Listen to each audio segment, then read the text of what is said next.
Good morning বন্ধুরা, কেমন আছে তোমরা? আশা করছি ভালো আছো, সুস্থ আছো। চুমকি হাজার ব্লগ চ্যানেলে তোমাদের সবাইকে স্বাগত। আর আমিও ভালো আছি। চা খাওয়া হয়ে গেছে, দিয়ে আলু কাটতে এলাম। মুড়ি খাওয়া তরকারিটা আগে করে রেখে দিয়ে কাজে লাগবো। দেখো আলুটা বনিয়ে রেখে দিই। এখন কড়াইটা একটু নামানো আছে গো, বাসনগুলো ধুয়ে নেবো। আলুটা বনিয়ে তারপরে তরকারিটা করবো। আলু বনিয়ে রেখে চলে এলাম বাসন কড়াই মাজতে। এই কড়াইটা কালকে দুপুরে রান্না করেছিলাম তো, দিয়ে তরকারি কড়াইয়ের মধ্যে ছিল, অন্য পাত্রে আর কি ঢেলে রাখিনি, তাই বলে মাজা হয়নি। তাহলে প্রত্যেক দিনই দুপুরবেলাতে ভাত খেয়ে আর কি মেজে নিই, তো কালকে মাজা হয়নি। তো এইরকমটা কোনো দিন হয় না, আজকেই হলো। আর পুরা কড়াই না সঙ্গে সঙ্গে মেজে নেয় ভালো, রেখে দিলি না কালি চেপটি বসে যাবে, সেই কালি আর উঠতে চায় না। আজকে আমার ক্ষেত্রেও তাই হয়েছে। তো এই দিকটা মানে রোজই বসি বাসন মাজতে, আজ কিন্তু এই দিকে বসেছি, কারণ এই দিকটা ছায়া চাই দেখো, ওই দিকটা রোদ এসেছে ঝলমলে, তাই রোদ দিয়েই বসলাম। তোমার বাসন কড়াই সব মাজা হয়ে গেছে, আর একটা একটা করে এখন ধুয়ে নিচ্ছি। আর পেঁপে গাছে গোড়াতেই বসেছি, আর পেঁপেগুলো সব পেকে গেছে। যদি পরে ঢিপ ঢিপ করে মাথায় পড়বে না কোমরে পড়বে। একবার তোমার কোমরে পড়েও ছিল, 1 মাস ধরে ব্যথা ছিল। তো বাসন কড়াইগুলো আমার সব ধোয়া হয়ে গেছে, আর এখন দেখো ঝুল ঝাড়তে চলে এসেছি। মাকড়সারা যেন কি মনে করেছি নিজেদেরকে। হ্যাঁ, এই তো সকালবেলাতে ঝাড়ছি, আবার বিকেলবেলাতে দেখবো ওই জায়গাগুলোতেই ঝুল হয়েছে। তো এক এক সময় খুব বিরক্ত লাগে, মনে হয় না থাক আর পাচ্ছি না, কিন্তু আবার খুব খারাপও লাগে, কি করব। ওই যে গ্যাসে তরকারি চাপিয়ে দিয়েছি, দিয়ে এদিকে আমি ঝাঁট দিচ্ছি, ঝুল ঝাড়ছি, এসব করছি। ঘরের ভেতরটা আমি ঝাঁট দিয়ে বার করে নিয়ে এলাম, এবার পিঁড়েটা ঝাঁট দিয়ে নিচ্ছি। আর আলুগুলো তো এক জায়গায় চুর হয়ে জড়ো করা ছিল, তাহলে তো পচে যাবে বলো। সেই জন্য কী করছি, ওই ওই ভেতর পানে একটা কলসি, দুটো টুল ছিল, সেগুলো উপর পানে রেখে দিয়ে এলাম। দিয়ে জায়গাটা একটু বড় হয়ে গেল, দিয়ে আলুটা এখন আর কি চারিয়ে রেখে দেবো, তাহলে আর পচবে না গো। আর এই লাঠিটা রয়েছে না, মোটা লাঠিটার সামনে, এই লাঠিটা এই সামনেখানে দিয়ে দেবো, তাহলে আলুগুলো এইদিকে বেরিয়ে আসবে না। এই যে ঠিক এইভাবেই রেখে দিলাম আলুগুলো চারিয়ে, এখন আর কোনো ভয় নেই পচে যাওয়ার। তারপরে চলে এলাম জামা কাপড়গুলো সার্ফ দিয়ে মাখাতে। এই যে শাড়িটা সেদিন রাত্রে ভোজ খেতে গেলাম না, দিয়ে খেতে বসেছি, আর ভাত একটু একটু না পড়ে গেছে কোলেতে, তাহলে তো সে শাড়িটা একটু হয়ে গেল। আর একটু শাড়িতে বাক্স কীভাবে গুছিয়ে রেখে দেবো ভরে বলো। তাই সেই জন্য আগে মাখিয়ে নিচ্ছি, দিয়ে কেচে নিয়ে আসবো। তো এক এক করে জামা কাপড় সব মাখাচ্ছি। আর ওই দেখে দেখো বলছে, তুমি যখন জামা কাপড় মাখাচ্ছ তাহলে আমার শাড়ি কালো গেঞ্জিটা মাখিয়েছো, কালো গেঞ্জিটা মাখিয়েছো। তাই আমি বলছি কই না মাখাইনি, তাহলে দাও। তাই দেখো দিচ্ছে, এই যে রয়েছে ঝুলছে, প্রতিদিনই পরিষ্কার করি।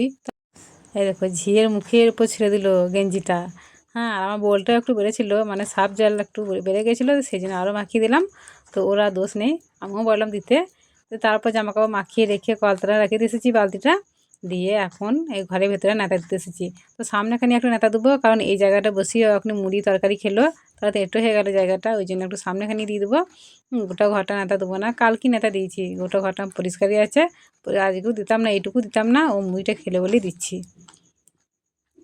তারপরে চলে যাব ওপরে সিঁড়িটা নেতা দিতে, কারণ ওপরে সিঁড়িটা না ওই বিচ্ছুরাম ওটা নামা করে, ছুটোছুটি করে, দিয়ে আর কি সে ছাল চামড়া উঠে গেছে সিঁড়ির, তাই হিন্দুস্তান পাকিস্তান হয়ে গেল আর কি।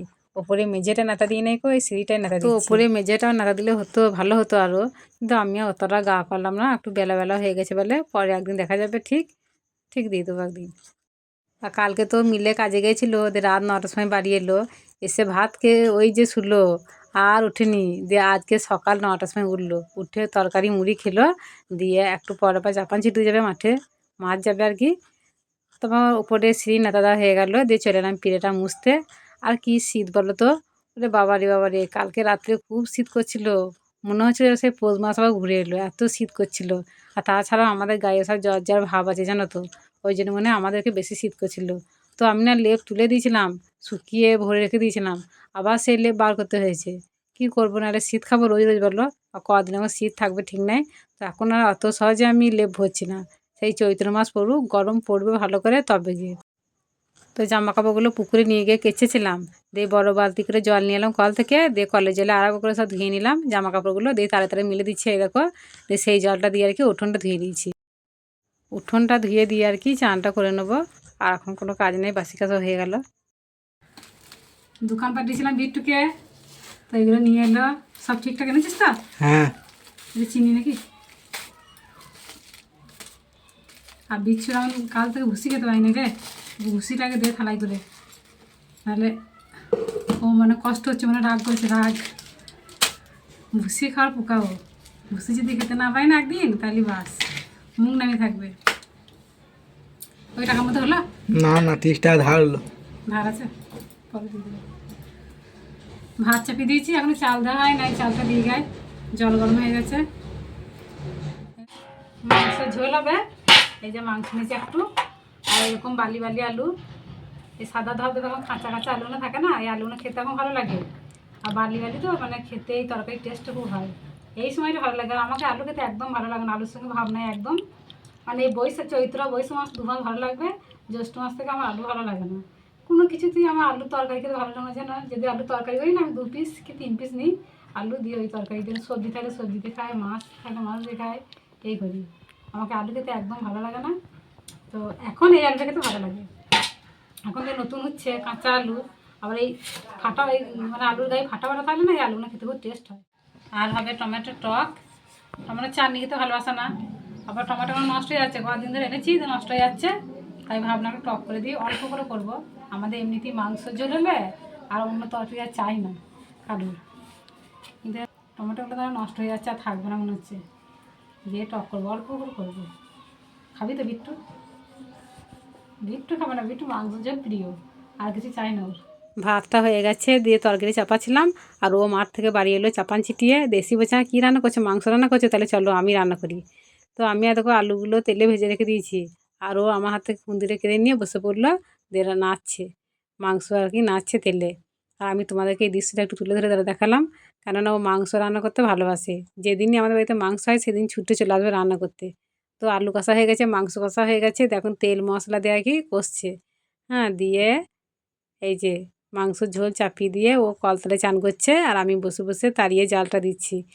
চানটা হয়ে গেলেই তো বলবে খিদে পেয়ে গেছে, ভাত দাও ভাত বাড়ো, তাই বলবে। তো আমি তাড়িয়ে জাল দিয়ে তাড়াতাড়ি তরকারিটা করে নিলাম, দিয়ে ভাত বাড়ছি, ওর জন্যই বাড়ছে আর কি। কী হচ্ছে এটা? ধোঁয়া দিচ্ছ?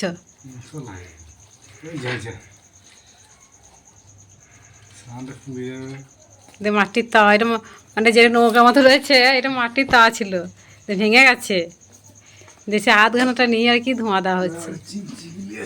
এখনই এত ধোঁয়া করে দেবে যে শ্বাসকষ্ট হবে, চোখে কিছু দেখতে পাবো না, চোখ দিয়ে জল চলে আসবে।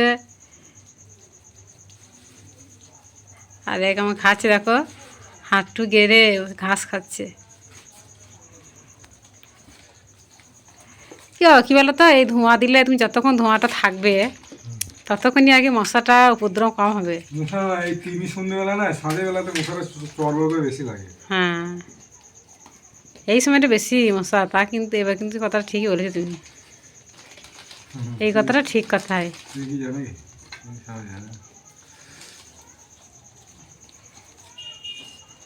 সন্ধ্যা দিলাম, আমরা কাপড়টা ছেড়ে বসলাম, আর ওইদিকে ধোঁয়া দিচ্ছে বসে বসে। খুব মশা না, এখন খুব মশা হয়েছে। তো এখনও চা করতে বলেনি, কিন্তু বলবে, আমি শিওরও বলবি যে চা করো। এই দেখো, তো এক জামবাটি মুড়ি খাওয়া হয়ে গেছে বিকেলবেলায়, ঘুম থেকে উঠে মাংসের ঝোল মাখিয়ে এক জামবাটি মুড়ি খাওয়া হয়ে গেছে। চা মানে যত গরমই পড়ুক ও খালি চা খাবে, সন্ধ্যেবেলায় চা খাচ্ছে, এত নেশা কী জানি। তা ধোঁয়াটাই সবে শুরু হচ্ছে, এখনই এত ধোঁয়া হয়ে যাবে গোটা বাড়িটা। আর ওইটা ছিল রুটি করার তাওয়া, রুটি করতাম আগে তাওয়াটা করে, ভেঙে গেছে। তো যাই হোক বন্ধুরা, ভিডিওটা আজকে এই পর্যন্তই, দেখা হচ্ছে আগামী পর্বে। সবাই সুস্থ থাকো, ভালো থাকো, সবাইকে টাটা।